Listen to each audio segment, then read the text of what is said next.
Yo, long hairs. El Rubio here at the Long Hairs Global Headquarters. El Garvinsky is on the controls. Yo, yo, yo. And today on Let It Ride, we are celebrating the 38th birthday of the co-founder and president of the Long Hairs, my longtime business partner, fraternity brother, legendary snow trip organizer, and one of my best buds, Lindsay Bartow, a.k.a. El Moreno. Happy What's birthday, up? buddy. Thank you. Appreciate that. Yeah. Happy birthday. Thanks, guys. As the celebration proceeds, we want to send some aggressive hair whips and high fives to two early sponsors of the Great Cut 2024. The first is Henebery Spirits, premier sponsors of the Great Cut in 2019 and more recently of Long Mains and Candy Canes this past holiday season.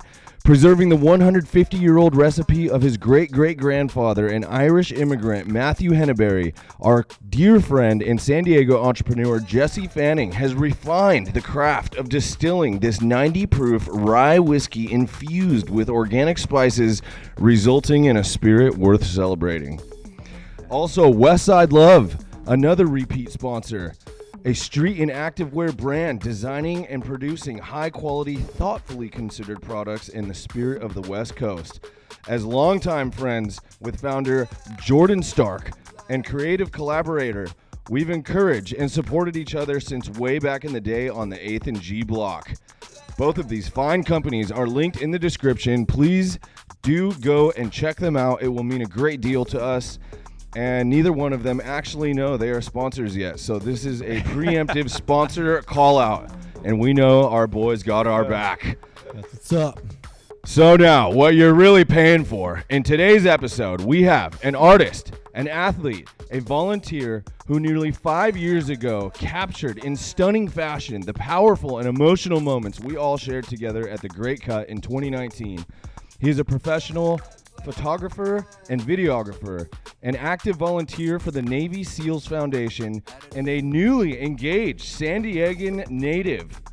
Fresh off his trip to Norway to document the 79th anniversary of D-Day with the heroes who fought there. With the Best Defense Foundation, we welcome on the Long Hairs podcast the dear friend and former very considerate roommate of El Chuckarino, the one, the only, Alan Tran. Woo, What's thanks, up, guys. dog? It's great to be Show. here. Thank you for that was a very wonderful introduction. Dude, heck yeah. Hey, Chuck helped us out a little bit with that one. Nice. Nice. So, man, we've been trying to get this podcast going for a while, almost as long as you've been growing your hair. Oh yeah. A number of times rescheduled, but we are at it. Now is the time. This is the moment. El Moreno, what's on your mind? That our website is hacked and there's a phishing scam going on. People pretending to be like us. They have our entire customer list and they are trying to do something highly illegal and nefarious immediately right now. And I'm sitting in this chair doing nothing about it. Not acceptable, So guys. very concerned about our cybersecurity protocol. The concern is palpable. I think it'd be a good idea. Might have to bail, you, guys. I'm sorry. Dip out on this one. Yes. You had to be here for the intro to rep the WESTSIDE Love. Yes. And what a great birthday gift to deal with this. It really is. To top Alan, it I off. gotta say, first off, thanks for coming in. But your hair is just looking absolutely spectacular, thank you. silky smooth. The straightness is undeniable. I mean, it's had to have elevated your entire professional career having this type of hair and look. Honestly, it really has. I mean, I've been growing my hair out for about a year and a half now, and my career has grown exponentially. Seriously, Dude, like love it's to hear just. I really enjoy listening to Sean's podcast on here and how he was growing into himself with his hair, and I feel the exact same way. So, Dude, I happy to be just here. love to hear that, Yeah. brother. I'm sorry I have to bail and handle this massive security all good. issue that we have right now, but all we good. are going to get into the trenches right now, and we're going to Yeah. whoop these guys' ass. So before you leave, I actually have a gift for you. Oh, you do? So this is some sand from beaches of Normandy. Oh, my gosh. No way, dude. Dude. Utah Beach. Holy Utah crap. Beach. Thank So you, So brother. I brought some for all the guys. No Garv way. and Jose have them as well. Dude, amazing. So that was gathered on D-Day Thank you. in Normandy this year. Wow. So I went back there with 43 World War II veterans. We were there on D-Day, and I was just there capturing the the moment. And one of the veterans, Andre Chapas, he actually started running. Yeah. So this 99-year-old guy just started running alongside me. Yeah, it was pretty awesome. Dude, Wow. incredible. That's massive, This is something else, Yeah. man. Thank you so much. That is amazing. What an extraordinary gift. Yes. Thanks, Alan. Dude. Yeah, you're welcome. Thank you. Appreciate it, man. It's Yeah. great. It's going to be a great show, dude. Yeah, Sorry absolutely. about No, absolutely. Take care of business. Yeah, get that sorted out, please, El Moreno. It's concerning. Our livelihoods. Let's get some live reports. Well, our technical department steps into the troubleshooting Oh zone. my gosh. No, that's crazy. We'll be all right. He's on top of it. Those guys are about to get weeded out. Man, I was going to start. Just tell us a little bit more about your recent trip to Normandy. Yeah. How did you get linked up? It was Yeah. the Best Defense Foundation. Correct. And tell us a little bit about the trip, what you were doing there, and what the experience. Yeah. So I was in Texas at a different at a different veterans nonprofit event. It's called Helicopter for Heroes. So basically, they gather veterans and like-minded supporters, and they do helicopter hog hunting. So Texas has a huge problem with feral hogs. Yes. There's millions of them, and they kill your animals. They destroy crops. They're just a general nuisance. Right? And the most And they're overpopulated absolutely and non-native, I believe. absolutely. So they are a feral Big species. problem. There's no benefit to them really. You can't eat them, etc. And the most efficient way of killing them is from a helicopter. So there's this event called Helicopter for Heroes. So we were out there, and I met the founder of the Best Defense Foundation, Donnie Edwards. He's a former San Diego Charger linebacker. And we connected, and he was telling me about the work that they do, and it just really lined up with some of my interests and passions and things that I care about. And about a month or two later, I was in Normandy. Freaking awesome. Now, have you read on D-Day and familiar with it and studied it to some degree? Yeah, I mean, I wouldn't consider myself like the biggest World War II history nerd, because there are like people who are very, very serious about it. But I know my history a little bit. Yeah. I've read a couple books specifically Absolutely. about D-Day. The book actually called D-Day, Yeah. Among a few others. And it's hard for, I think, our generation where we haven't seen conflict of this scale or nature. Yeah. Plenty of conflict throughout our lives, of course, but Right. nothing like that. Yeah. The 18, 19, 20-year-old kids, I mean, 16-year-olds. in many cases. Yeah. And what they did, what they went for, what they went through, what they Yeah. suffered, and the scale of that operation, Oh, yeah. Operation Overlord, I Correct. believe, Yep. the biggest project in the history of all projects, biggest Absolutely. amphibious Yeah. assault, Yeah. all the things, the decoys that they set up, Yeah. the backing for the cat and mouse with Yeah. the Axis power. I mean, doesn't get any crazier than that. So you got to do some filming, some photography. Was it were the subjects the veterans? Correct. So who I you were was there. Yeah. So I was there as part of the photo team. So I was strictly doing photography there. And yeah, my job was just to document the entire process. Just a lot of these guys, yeah, they were 16, 17, 18 years old when they went over for the first time. A lot of them forged their birth certificates, or didn't even have birth certificates. They just forged whatever way to get over there.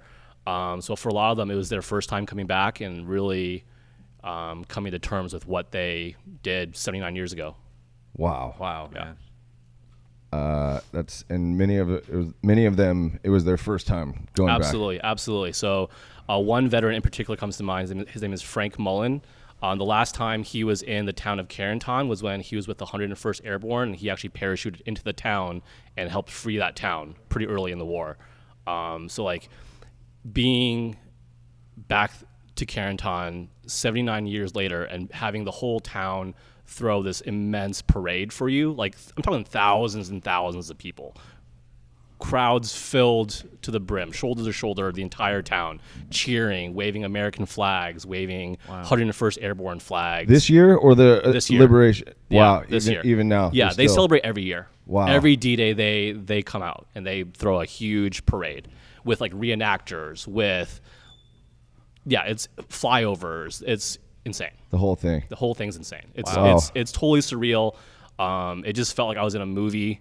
and then to be there with these veterans, watching them process. Wow, the last time I was here was when I was a 17-year-old kid, fresh out of boot camp, freeing this town, and it was really, really awesome because the French people were so like grateful and so just so grateful that these heroes were there. I think in America it's easy to forget our history, but the people of Normandy in particular have not forgotten their history. They absolutely remember, and they honor those men every single year. Wow. Awesome. It's not going to be much longer. There's not many left. If they were 79, Yeah. so they're all close to 100, if Yeah. not over 100. So the average age of our group was 100 years old. Okay. Damn. We had a couple birthdays, 102, 103. I think the youngest was like 98, 99, but yeah, they're all up there. Man. So I think the plan is for next year, for the 80th anniversary, to be just bonkers, like huge, and then I think that'll be the last program they do. Probably, huh? Yeah. 'Cause 85, it's going to be really Yeah, light. that's a ways away. Yeah. Yeah. What a chance to be a part of that experience. So you were a contractor for Best Defense Foundation. Correct. This was so tell a little more about your business and what you do. Yeah, so I'm a full-time photographer and cinematographer at Northrop Grumman. We're one of the biggest aerospace companies in the world. We build things like the James Webb Space Telescope. We build the B-2 stealth bomber. We just unveiled the B-21 stealth bomber, which is the next-gen stealth bomber. We build parts for the F-35. We do a lot of rocket business. So we have a pretty diversified portfolio of what we do. So I work there full-time in-house. And then I also do a lot of freelance work, specifically with veterans nonprofits. Nice. Okay. And what are you taking pictures of mostly? There's a Northrop lot Grumman? of different things. Yeah, Northrop Grumman, it's really varied. It could be employee portraits. So basically, we work in a communications organization with 200 plus people that services close to 100,000 employees.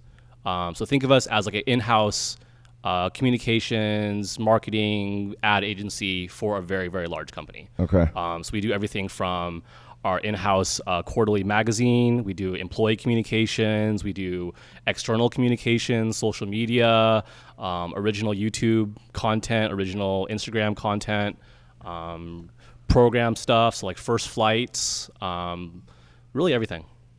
Excellent.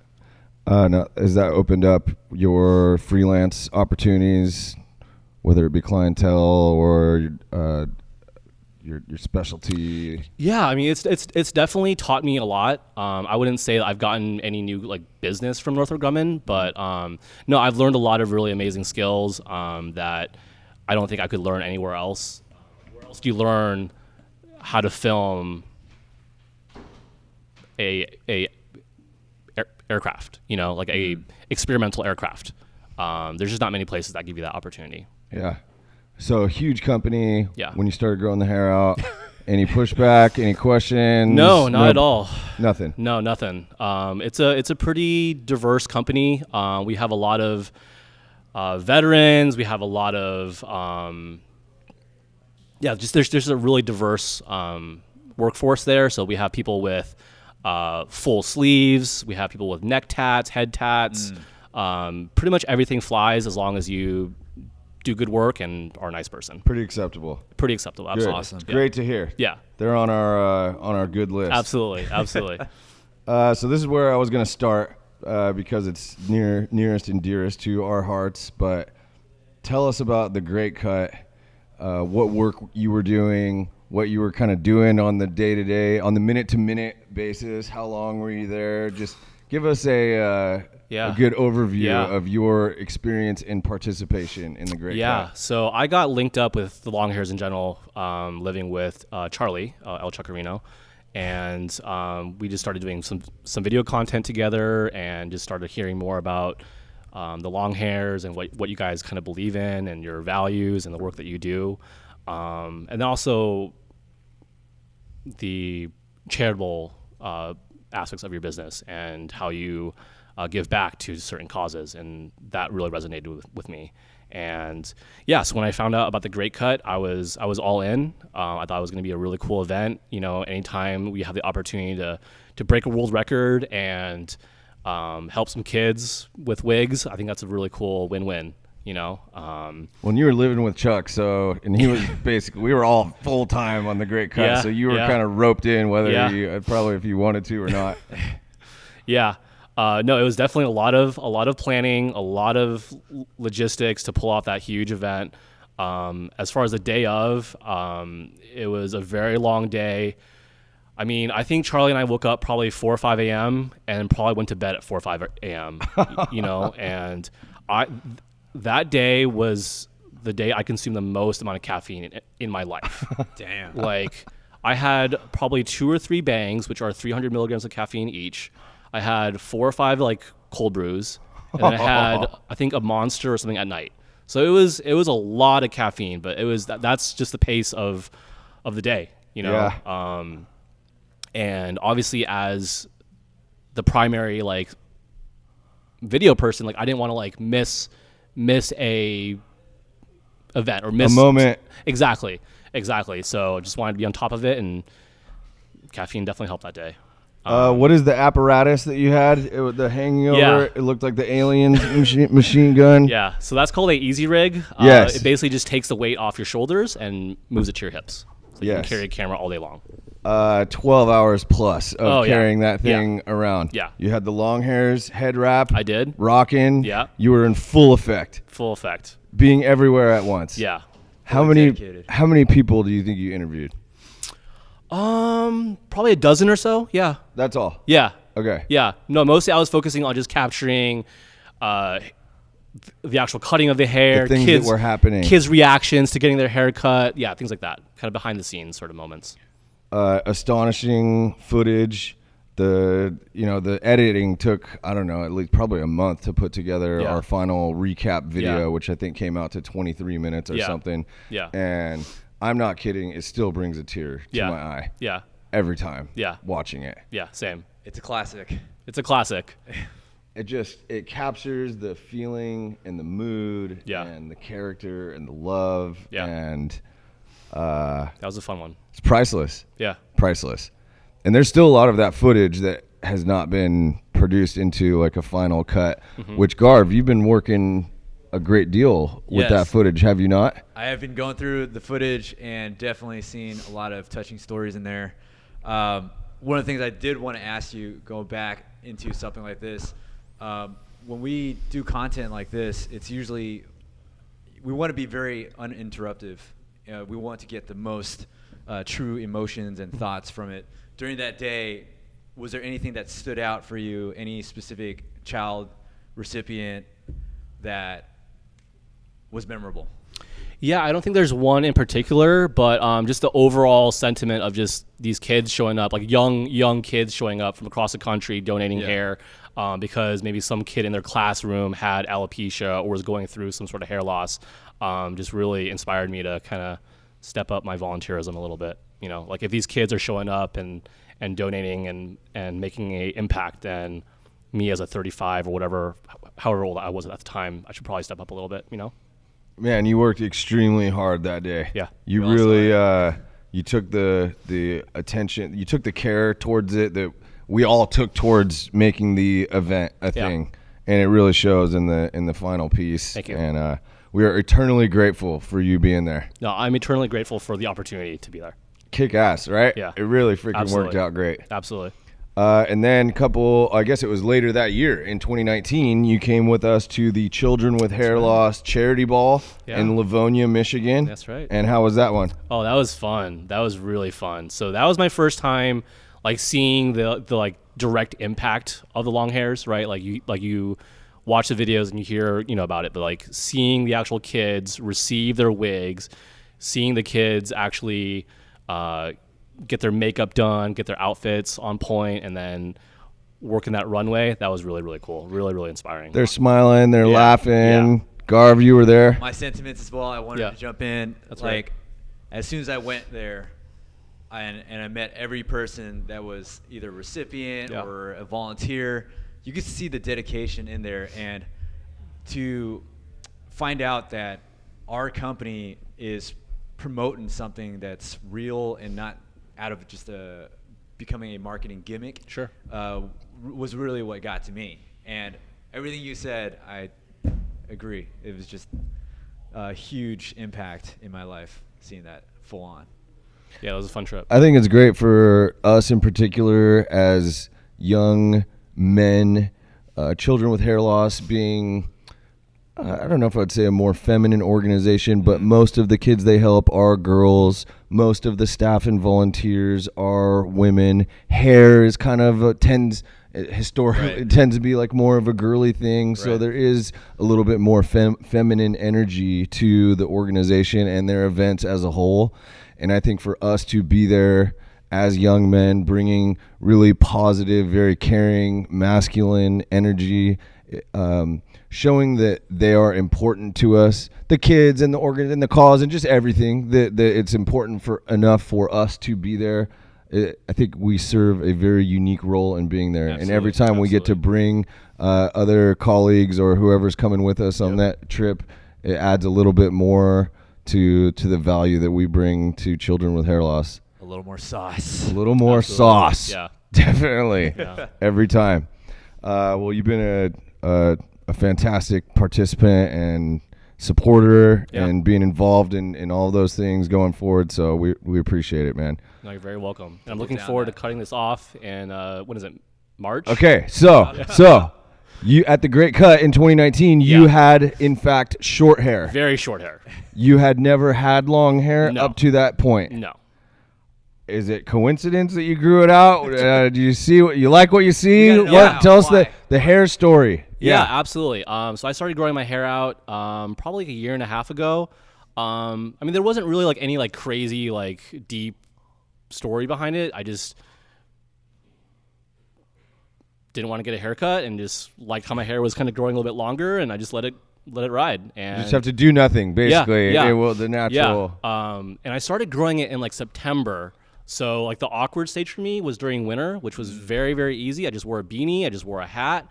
I watched all of Lindsay's videos growing with Moreno. Yes. Like I would watch his videos all the time because I was like, oh, like, am I on track? Okay, good. I'm like a month in, so I can watch his month in video or whatever, you know? So I was like keeping myself on pace that way, just like working through like the awkward stages. And then honestly, as soon as the sides like went past the ears, I was good. Good from there. Good from there. Would you say your hair led to the success of your engagement too as well? My fiance loves my long hair. Her dad had long hair growing up, so she's always loved guys with long hair, I guess. No, I absolutely love it, and she loves it as well. So Congratulations. Thank you. Recently engaged. yeah, got engaged in May. And we got to meet your fiance. You that's brought right. her here twice now. That's right.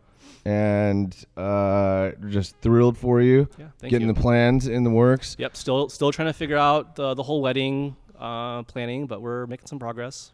No doubt the hair helped you lock it down. Oh, All of a absolutely. sudden, career, personal relationships, everything just starts Elevated. Yeah, taking off. absolutely. It's undeniable. Yeah. You heard the facts here. Huge intrinsic value with hair, guys. Huge. Yep, intrinsic absolutely. No, honestly, it sounds funny or whatever, and like we're all laughing, but I think it's 100% true. Like I feel a lot more confident. I feel a lot more just capable as a friend, as a fiance, as a son. I just feel more capable in my current state with long hair. Dude, you're growing into yourself. Yeah, absolutely. You're saying you listen to one of the other Sean's, Sean's podcasts, and you kind of, it is a growth process, Absolutely. both physically and internally as Absolutely. well. Now you've gotten one or two just little trims. Yeah, I usually go every like 4-ish months and just get just a little trim. I'm not sure if I'm gonna go back again and get a trim before the Great Cut, but yeah, I've been trimming it a little bit. Okay. So you have said it a couple times. You are planning on being there, and you intend to donate your hair. Yes. You know it's not required, Yes. but you're in. Yeah, I'm in. All right, we're gonna be doing it side by side. Absolutely. We're doing this thing, Everyone's cheering you on. going all in. Absolutely. Yeah. Do you have a plan that you would go all the way, or have you thought about how much you want to do? I mean, you're gonna have limited because it has to be minimum 8 inches. Yeah. Longer is better. Yeah. I'll probably give the minimum donation. I like my long hair, and I plan on going back to having long hair. Dude, love it. Yeah. He's a long hair lifer, just like Right that. on, man. Yeah. Transformed. Yeah. Well, it's gonna be great to have you there. I think most people who were there last time around have that sense of like, oh yeah, I'm going for sure. Yeah. I'm gonna be there. Yeah. How about you? What are your plans for I am planning on Great going Cut? all in. Oh wow. It's been As well you documented. Yes, it's been Okay. well documented. It's been mentioned many times. As we know, Lindsay back in 2019 went all in to the zero, to the skull. Yeah. And I am prepared to step into my turn for that. And I have been thinking about it a little bit more. Yeah. It's a pretty huge, I haven't had short hair since 2012, Wow. more than 10 years ago. Wow. And yeah, I'm a different man now Absolutely. than I was back then. Yeah. Really, even the identity part of it. Mm-hmm. I do consider, like, my hair is a big part of my identity Well, right absolutely. now. You built a business around it. You Absolutely. Even more so than just Yeah. the average having grown it out, because Yeah. we have everything, the Yeah, yeah. freaking apparel. you built a life around it. Absolutely. Absolutely. Yeah. So I do think to myself, like, man, when I have it shaved, I'm gonna walk into a room and I'm just gonna be a guy. Which I will still be me, of course, Yeah. but it's not that instant visual recognition, Exactly. like instantly, because when it gets so long, like it is just so much a part of your identity. So it's fascinating to me. I'm looking forward to it. I am looking forward to not having to deal with the hair for a while and just feeling that air on my scalp. Yeah. I do believe it's going to be glorious. Yeah. But I'm going to miss it too. It's going to be a challenge, certainly. But I think it also speaks to our level of commitment, both to the business and to children with hair loss and to the Great Cut, and the depth of our belief in everything that we're doing. We don't just say it. We don't just talk about it. We don't just show it with our actions. We do it with irrefutable actions. Absolutely. Something that can't be taken back, and it's going to take 5 or 8 years to grow it back again. But no one could say we're not in it. All in. That Yeah. we're not all in. Yeah, absolutely. So I got about 7 more months here. Actually, it's 8 months, 7 months and 28 days. Okay. Who's counting though? Okay. So yeah, Okay. it's coming in fast. We have some more planning. We have a great deal already underway. The website is very well built. We have a lot of the pieces in place. Nice. Just continuing to work on it. All the team is working hard. We're making gains every week. We have some brand new hair ties for guys. Oh yeah. The Great Cut official collections. Oh, cool. We have some grow and donate. We have growing to donate. We have 4 or 5 really awesome hair ties designs. They're going to be launching soon, specifically on the Great Cut website. That's awesome. So Can't wait to see those. got that to look forward to. So what else are you looking forward to, man? What's you're doing some other volunteering beyond what you've already described?